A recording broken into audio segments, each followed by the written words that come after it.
Hello students, welcome back to another video. अगर आप लोग बीए, बीएससी या बीकॉम के सेकेंड सेमेस्टर में हैं और 2026-27 में आपको curricular paper first aid and health देने वाले हैं, तो आज का ये महा मैराथन क्लास आपके लिए बहुत ज्यादा इम्पोर्टेंट होने वाला है, क्योंकि आज की इस वीडियो में मैं आपको पिछले 3-4 सालों के पेपर के इम्पोर्टेंट एमसीक्यूज से आपकी तैयारी कराने वाली हूँ, जिससे आप अपने फर्स्ट एड एंड हेल्थ के पेपर की काफी अच्छी तैयारी कर सकते हैं, जो पिछले कई सालों से एग्जाम में रिपीट हो रहा है। तो चलिए बिना देर किए वीडियो स्टार्ट करते हैं और आपके इम्पोर्टेंट एमसीक्यूज को देखते हैं। तो देखिए, आपका पहला वेरी इंपॉर्टेंट क्वेश्चन है, सीपीआर का पूरा नाम है। तो सीपीआर का पूरा नाम आपको मैं कई बार बता चुकी हूँ। देखिए, ये पेपर में पूछा भी गया है, बहुत ही इम्पोर्टेंट है। 2026-27 में एग्जाम देने वाले सारे बच्चों के लिए ये वीडियो इम्पोर्टेंट होगी। पूरा का पूरा यही एमसीक्यू आपके एग्जाम में आने वाला है। फर्स्ट एड एंड हेल्थ का पेपर आप देने वाले हैं बीए, बीएससी, बीकॉम के सेकेंड सेमेस्टर में। तो कार्डियोपल्मोनरी रेसुसाइटेशन फुल फॉर्म है सीपीआर का। ऑप्शन नंबर 3 राइट है। जो बच्चे हमारे इंग्लिश में पेपर पढ़ते हैं और एग्जाम देते हैं, उनके लिए इंग्लिश में लिखा हुआ है। चलिए देखिए, सारा वही क्वेश्चन है, बस हिंदी में भी है, इंग्लिश में भी है। सीपीआर का उपयोग कब किया जाता है? देखो, सीपीआर का उपयोग तब किया जाता है जब किसी व्यक्ति का दिल धड़कना बंद होने लगता है। ऑप्शन नंबर 1 आपका राइट है। अगला वेरी इंपॉर्टेंट क्वेश्चन है, कार्डियक अरेस्ट का मुख्य कारण क्या है? तो कार्डियक अरेस्ट का मुख्य कारण है, देखिए, वेंट्रिकुलेशन फिब्रिलेशन। ऑप्शन नंबर 1 आपका राइट है। अगला इंपॉर्टेंट क्वेश्चन है, सीएबी का पूरा नाम क्या है? तो सीएबी का फुल फॉर्म होगा सर्कुलेशन एयरवे ब्रीथिंग, यानी परिसंचरण एयरवे श्वसन। ऑप्शन नंबर 3 आपका राइट है। अगला वेरी इंपॉर्टेंट क्वेश्चन है, सीपीआर में छाती संपीड़न दर क्या है? तो सीपीआर में छाती संपीड़न दर होगा 100 प्रति मिनट। ऑप्शन नंबर 1 आपका राइट है। अगला है, आघात का मुख्य लक्षण क्या है? तो आघात का मुख्य लक्षण होगा जी मिचलाना। ऑप्शन नंबर 4 आपका राइट है। आप लोग अपने क्वेश्चंस के राइट ऑप्शन को ध्यान से देखते रहिएगा, क्योंकि जब एग्जाम में आपका क्वेश्चन पेपर आपको दिया जाएगा, तो जब आप अपने राइट ऑप्शन को ध्यान से देखते रहेंगे, तो आप अपने क्वेश्चन को एग्जाम में जब देखेंगे, तो आप फौरन से अपना 4 ऑप्शन में से एक राइट ऑप्शन चूज कर लेंगे। अगला है, सहसंयोजक बंधन को तोड़ने के लिए क्या आवश्यक ऊर्जा कहलाती है? तो सहसंयोजक बंधन को तोड़ने के लिए आवश्यक ऊर्जा जो होती है वो होती है बंधन ऊर्जा। ऑप्शन नंबर 1 आपका राइट है। अगला आपका इंपॉर्टेंट क्वेश्चन है, एक एक्सोथर्मिक प्रतिक्रिया के लिए एंथैल्पी में परिवर्तन होता है, तो वो परिवर्तन ऋणात्मक होता है। ऑप्शन नंबर 2 आपका राइट है। अगला आपका इंपॉर्टेंट क्वेश्चन है, ऊष्मागतिकी का प्रथम नियम किसने प्रतिपादित किया था? तो जूल ने किया था। ऑप्शन नंबर 1 आपका राइट है। अगला वेरी इंपॉर्टेंट क्वेश्चन है, ऊर्जा के विभिन्न रूपों में शामिल है। तो ऊर्जा के विभिन्न रूपों में ऊष्मा भी शामिल होती है, कार्य भी शामिल होता है। तो ऑप्शन नंबर 1 भी राइट है, ऑप्शन नंबर 2 भी राइट है। तो इसलिए ऑप्शन नंबर 3 पर दिया जा रहा है दोनों, पहला और दूसरा। तो आपको ओएमआर शीट पर यही वाला फिल करना होगा। अगला आपका इंपॉर्टेंट क्वेश्चन है, निम्न में कौन सी तकनीक प्राथमिक चिकित्सा में उपयोग होती है? तो देखो, प्राथमिक चिकित्सा में ड्रेसिंग का भी यूज होता है, बैंडेज का भी यूज होता है, यातायात तकनीक का भी यूज होता है। तो इसलिए ऑप्शन नंबर 1, 2, 3 सब राइट है। तो ऑप्शन नंबर 4 उपरोक्त सभी पर हम ओएमआर शीट पर फिल करेंगे। अगला इंपॉर्टेंट क्वेश्चन है, सूखी पट्टी की जाती है। तो जो सूखी पट्टी की जाती है फर्स्ट एड में, वो घाव को बचाने के लिए की जाती है, जो घाव लगा होता है उसको बचाने के लिए। ऑप्शन नंबर 4 आपका राइट है। अगला आपका इंपॉर्टेंट क्वेश्चन है, जीवन सहायता की ABC क्या है? तो यहाँ पर जीवन सहायता की ABC पूछ रहा है। तो अगर आपको समझ नहीं आता हिंदी में इधर लिखा हुआ, तो आप इंग्लिश में देखकर मैच कर लीजिए, क्योंकि ABC का फुल फॉर्म आपको ढूंढना है। तो ऑप्शन पढ़िए, airway breathing circulation, airway bridge canal, action breathing circulation, none of the above. तो जीवन सहायता पूछ रहा है ABC का, तो airway breathing circulation. Option number 1 आपका राइट है। अगला इंपॉर्टेंट क्वेश्चन है, एक कुशल ड्रेसिंग होती है। तो जो ड्रेसिंग की जाती है फर्स्ट एड में, जो ड्रेसिंग की जाती है वो कैसी होनी चाहिए? तो नमी के साथ होनी चाहिए, ताकि वो सही रहे। तो ऑप्शन नंबर 4 आपका राइट है। अगला वेरी इंपॉर्टेंट क्वेश्चन है, प्राथमिक चिकित्सा का मुख्य उद्देश्य है। तो प्राथमिक चिकित्सा का मुख्य उद्देश्य आप बहुत अच्छे से जानते हैं। ये क्वेश्चन इतना इजी है कि अगर आप इस क्वेश्चन को न भी पढ़ के जाएं तो आप इसको सही अपने एग्जाम में फील करके आएंगे। कैसे फील करके आएंगे, देखिए। फर्स्ट एड का उद्देश्य क्या होता है? सबसे पहला उद्देश्य तो जीवन रक्षा करना होता है, मतलब रक्षित जीवन और अंग इसका पहला उद्देश्य है। दूसरा उद्देश्य होता है कि आगे की चोट को सीमित करने के लिए, यानी कि अगर कोई आपके सामने रास्ते में आप देखते हैं किसी का एक्सीडेंट हो जाए या कोई इंसान चलते चलते गिर गया, उसको चोट आ गई, तो आपने देखा होगा आप ही चले जाएंगे उसकी मदद करने के लिए। आप सोचेंगे जल्दी करीबी जो डॉक्टर है उनके पास ले जाऊं या हॉस्पिटल ले जाऊं, या अगर आपके पास फर्स्ट एड बॉक्स है तो आप फौरन से उसको दवा लगा के, मरहम लगा के उसके घाव को साफ करेंगे। तो इसका मतलब क्या होता है कि चोट न बढ़े। अगर इंसान को जो घायल हुआ है देखकर आगे बढ़ जाए तो उसकी चोट और गहरी होती जाएगी, और अगर तुरंत रिकवरी के लिए हाथ बढ़ाया जाए तो वो सही हो सकता है। तो फर्स्ट एड का ये भी एक मकसद होता है, उद्देश्य होता है, और रिकवरी को बढ़ावा देना भी इसका उद्देश्य होता है। तो ऑप्शन नंबर 4 उपरोक्त सभी आपका सही है। अगला इंपॉर्टेंट क्वेश्चन है, मेडिकल फर्स्ट एड में DRAB यानी ड्रैप से क्या आशय है? तो ड्रैप का मतलब होता है danger response airway breathing. Option number 1 आपका राइट है। अगला इंपॉर्टेंट क्वेश्चन है, निम्न फर्स्ट एड को क्रमबद्ध कीजिए, यानी कि यहाँ 4 ऑप्शन दिया गया है। तो आपको ये ढूंढना है कि जब फर्स्ट एड दिया जाता है तो उसमें सबसे पहले क्या किया जाता है। तो इधर उधर से दिया होगा, आपको सीक्वेंस करना होगा। तो आप चेक करो, पहला है रीस्टोर ब्रीदिंग, दूसरा है गंभीर रक्तस्राव बंद करना, तीसरा है झटकों का इलाज करना, चौथा है नवीनतम मेडिकल सहायता लेना। तो यहाँ पर आप देख सकते हैं कि एकदम सीक्वेंस में ही दिया गया है। यही अगर इधर उधर दिया होता तो आप उसको टिक कैसे करते, जैसे दिया है वैसे सीक्वेंस आप ढूंढते। तो यहाँ पर एक सीक्वेंस में दिया है, तो ऑप्शन नंबर 1, 2, 3, 4 आपका राइट होगा। अगला है, WHO के अनुसार साबुन से हाथ धोने की अवधि कितनी है? तो 20 से 30 सेकेंड है। ऑप्शन नंबर 1 आपका राइट है। अगला इंपॉर्टेंट क्वेश्चन है, हाथ धोने की प्रक्रिया में कितने स्तर होते हैं? तो 7 स्तर यानी 7 स्टेप्स होते हैं। ऑप्शन नंबर 2 आपका राइट है। अगला इंपॉर्टेंट क्वेश्चन है, शब्द हाइजीन शब्द हाइजिया से लिया गया है, जिसका अर्थ है। तो हाइजीन जो शब्द है इसको हाइजिया शब्द से लिया गया है, और हाइजिया का मतलब होता है अच्छी तरह से रहना। तो ऑप्शन नंबर 2 आपका राइट है, यानी कि एकदम हाइजीन रहना, मतलब एकदम अपने ऊपर अच्छे से ध्यान देना, साफ सफाई का, खाने पीने का, हर एक चीज का।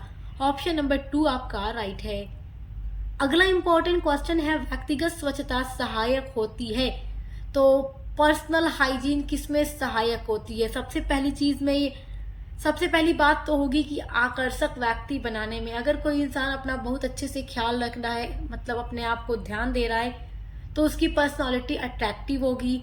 वैचारिक स्थिरता वो प्रदान करेगा, मतलब दोनों चीज़ों में वो सहायक होगी जो पर्सनल हाइजीन होगी।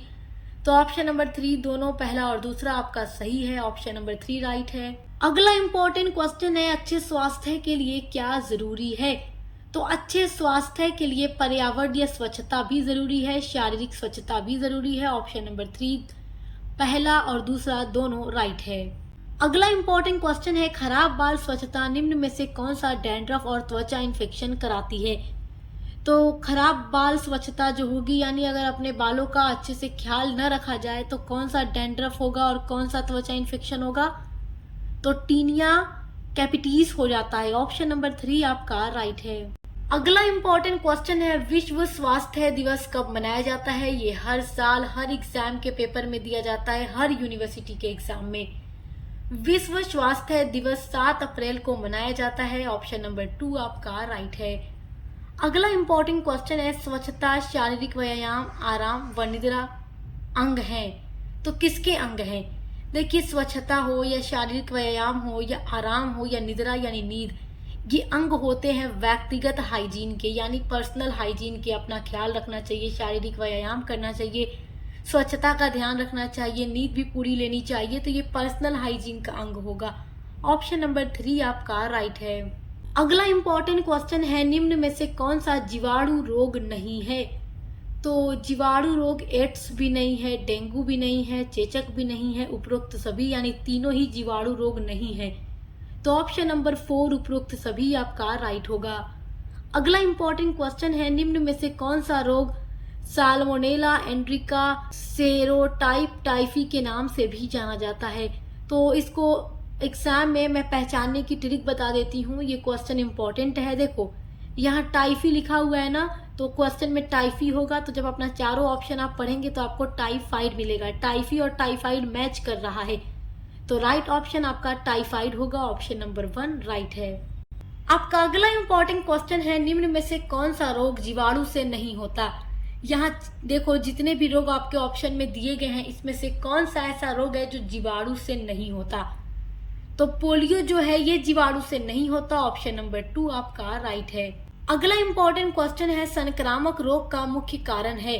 तो संक्रामक रोग का मुख्य कारण होगा प्रदूषित वायु, यानी जो आपकी वायु है वो भी प्रदूषित है, यानी कि बहुत ज्यादा आग लगाई जाए, कहीं धुआं वगैरह, कारखानों से निकलने वाला धुआं, गाड़ी मोटर से निकलने वाले जो धुआं होते हैं, ये सब क्या वायु प्रदूषित करते हैं, तो ये भी संक्रामक रोग का कारण है। प्रदूषित भोजन यानी गंदा भोजन खा लिया जाए, बासी भोजन खा लिया जाए, या ऐसा भोजन जो सड़ चुका हो उसको खा लिया जाए, या जिसपे मक्खी मच्छर बैठ जाए ऐसा भोजन खा लिया जाए, तो ये भी संक्रामक रोग का कारण होगा। दुर्बल स्वच्छता यानी अपने आप पर ज्यादा ध्यान भी नहीं देना, मतलब बहुत ज्यादा लोग ऐसे होते हैं जो अपने खाने पीने का ध्यान न देते, तो संक्रामक रोग हो सकता है। तो इसलिए अपने खाने पीने का ध्यान देना चाहिए, व्यायाम करते रहना चाहिए, प्रदूषित भोजन और प्रदूषित वायु से बचना चाहिए। तो ऑप्शन नंबर 4 आपका राइट है। उपरोक्त सभी, ये सभी संक्रामक रोग के मुख्य कारण हैं। अगला इंपॉर्टेंट क्वेश्चन है, एक स्वस्थ मानव के लिए निम्न में से कौन सा कारक अति आवश्यक है। तो एक स्वस्थ मानव के लिए जरूरी है कि वो टीकाकरण करे, संतुलित आहार ले, यानी ऐसा भोजन जिसमें सभी पोषक तत्व सही अनुपात में मौजूद हों, और तीसरा ऑप्शन होगा व्यक्तिगत स्वच्छता, यानी अपने पर्सनल हाइजीन का भी ध्यान रखे। तो एक स्वस्थ मानव के लिए ये सारे ही कारक बहुत ज्यादा इंपॉर्टेंट है। तो ऑप्शन नंबर 4 उपरोक्त सभी आपका सही उत्तर है। आपका अगला वेरी इंपॉर्टेंट क्वेश्चन है, 3 मैन कैरी कहा जाता है। तो 3 मैन कैरी कहा जाता है मानव स्ट्रेचर को। ऑप्शन नंबर 4 आपका राइट है। ये क्वेश्चन बहुत ज्यादा इंपॉर्टेंट है। अगला वेरी इंपॉर्टेंट क्वेश्चन है, रस्सी के 2 सिरों को जोड़ने में उपयोगी है। तो रस्सी के 2 सिरों को जोड़ने में बैंड्स जो होता है ये उपयोगी होता है। ऑप्शन नंबर 2 आपका राइट है। अगला इंपॉर्टेंट क्वेश्चन है, रस्सी का वह हिस्सा जो उठाने में उपयोग होता है। तो रनिंग एंड, ये उठाने में उपयोग होता है। ऑप्शन नंबर 2 आपका राइट है। अगला इंपॉर्टेंट क्वेश्चन है, वोगेल सन्निकटन विधि जुड़ी होती है। तो ये यातायात समस्या से जुड़ी होती है। ऑप्शन नंबर 3 आपका राइट है। तो देखिए यहाँ पर मैं अब आपको दूसरे मॉडल पेपर के इम्पोर्टेंट एमसीक्यूज दिखा रही हूँ जो आपके एग्जाम 2026-27 के लिए इम्पोर्टेंट है। तो ये सारा जो पेपर है मैं पूरा भी अपलोड कर चुकी हूँ, लेकिन जो कुछ इस बार के लिए इम्पोर्टेंट है तो मैं कई मॉडल पेपर से बनने वाले एमसीक्यूज को आज की वीडियो में कवर कर रही हूँ। तो देखिए अगला क्वेश्चन है, ORS का पूरा नाम क्या है। तो ORS का पूरा नाम यानी फुल फॉर्म क्या है। तो ORS का फुल फॉर्म होगा oral rehydration solution. Option number 4 आपका राइट है। अगला आपका इंपॉर्टेंट क्वेश्चन है, शैक्षणिक संस्था में आग लगने पर क्या करना चाहिए। तो फायर अलार्म्स का उपयोग करना चाहिए और निकासी योजनाओं का पालन करना चाहिए। ऑप्शन नंबर 1 आपका राइट है। अगला very very most important question है, मानव शरीर का सबसे बड़ा अंग क्या है। तो मानव शरीर का सबसे बड़ा अंग जो हमारी स्किन होती है, त्वचा, वो है। ऑप्शन नंबर 2 आपका राइट है। अगला वेरी इंपॉर्टेंट क्वेश्चन है, बिजली के संपर्क में आने से किस प्रकार की जलन हो सकती है। तो विद्युत जलन हो सकती है। ऑप्शन नंबर 2 आपका राइट है। अगला इंपॉर्टेंट क्वेश्चन है, निम्नलिखित में से कौन सा सांस के जरिए जहर पैदा कर सकता है। तो कार्बन मोनोऑक्साइड गैस जो है ये सांस के जरिए जहर पैदा कर सकता है। ऑप्शन नंबर 2 आपका राइट है। अगला इंपॉर्टेंट क्वेश्चन है, ट्राइएज क्या है। तो ट्राइएज जो है मरीजों की स्थिति की गंभीरता के आधार पर उन्हें प्राथमिकता देने की प्रक्रिया होती है। ऑप्शन नंबर 1 आपका राइट है। अगला वेरी मोस्ट इंपॉर्टेंट क्वेश्चन है, भोजन को शरीर में ले जाने की प्रक्रिया को क्या कहते हैं। तो भोजन जो होता है, जो खाना हम खाते हैं वो हमारे शरीर के अंदर जाता है, तो शरीर में ले जाने की जो प्रक्रिया होती है भोजन को, उस प्रक्रिया को अंतर्ग्रहण कहते हैं। ऑप्शन नंबर 3 आपका राइट है। This is very important question. अगला इंपॉर्टेंट एमसीक्यू है, श्वास नलिका में भोजन में प्रवेश को कौन रोकता है। तो एपिग्लॉटिस ये है, ये रोकता है। ऑप्शन नंबर 4 आपका राइट है। अगला वेरी मोस्ट इंपॉर्टेंट क्वेश्चन है, कपाल तंत्रिकाएं होती हैं तो 12 जोड़ी होती हैं। ऑप्शन नंबर 1 राइट है। क्वेश्चन इंपॉर्टेंट है। अगला इंपॉर्टेंट क्वेश्चन है, किस विटामिन का रक्त से सबसे करीबी संबंध होता है। तो विटामिन के का संबंध होता है क्योंकि ये रक्त का थक्का जमाने में मदद करता है। ऑप्शन नंबर 2 आपका राइट है। अगला इंपॉर्टेंट क्वेश्चन है, शरीर का सामान्य तापमान होता है। तो मानव शरीर का जो नॉर्मल टेम्परेचर होता है वो 37 डिग्री सेल्सियस होता है। ऑप्शन नंबर 2 आपका राइट है। आपका अगला वेरी इंपॉर्टेंट क्वेश्चन है, हृदय में कितनी परत होती है। तो ह्यूमन बॉडी में जो हृदय होता है उसमें 4 परत होती है। ऑप्शन नंबर 4 आपका राइट है। अगला है, मानव शरीर में बोन मैरो कहाँ स्थित होती है। बोन मैरो का मतलब अस्थि मज्जा होता है, अस्थि मज्जा। तो मानव शरीर में बोन मैरो जो है सबसे ज्यादा, यहाँ ऑप्शन में पढ़ो, ऑप्शन में आप पढ़ोगे तो आपको पता लगेगा, पेशियों में, त्वचा में, हृदय में नहीं होती, फीमर में होती है। ऑप्शन नंबर 4 यानी जो जांघ की हड्डी होती है। ऑप्शन नंबर 4 आपका राइट है। अगला वेरी मोस्ट इम्पॉर्टेंट क्वेश्चन है, मानवाधिकार दिवस प्रतिवर्ष मनाया जाता है। तो 10 दिसंबर को मनाया जाता है। ऑप्शन नंबर 3 राइट है। अगला वेरी इंपॉर्टेंट क्वेश्चन है, जीआई ट्रैक्ट का पहला भाग क्या है। तो जीआई ट्रैक्ट का पहला भाग होगा मुंह, जो हमारा माउथ है। ऑप्शन नंबर 1 राइट है। अगला है, जीआई का पूरा नाम क्या है। तो जीआई का पूरा नाम है गैस्ट्रो इंटेस्टाइनल। ऑप्शन नंबर 1 आपका राइट है। क्वेश्चन ये बहुत ज्यादा इंपॉर्टेंट है। अगला वेरी इंपॉर्टेंट क्वेश्चन है, बुनियादी यौन शिक्षा का उद्देश्य क्या है। तो बुनियादी यौन शिक्षा का उद्देश्य है सटीक जानकारी प्रदान करना। ऑप्शन नंबर 1 आपका राइट है। अगला वेरी इंपॉर्टेंट क्वेश्चन है, मूत्र प्रणाली का मुख्य कार्य क्या है। तो देखो, मूत्र प्रणाली का सबसे मुख्य कार्य होता है जो अपशिष्ट पदार्थ होते हैं हमारे शरीर के अंदर, उसको हटाना। ऑप्शन नंबर 2 आपका राइट है। अगला इंपॉर्टेंट क्वेश्चन है, पुरुषों में शुक्राणु का उत्पादन कौन सा अंग करता है। तो जो वृषण है वो करता है। ऑप्शन नंबर 3 राइट है।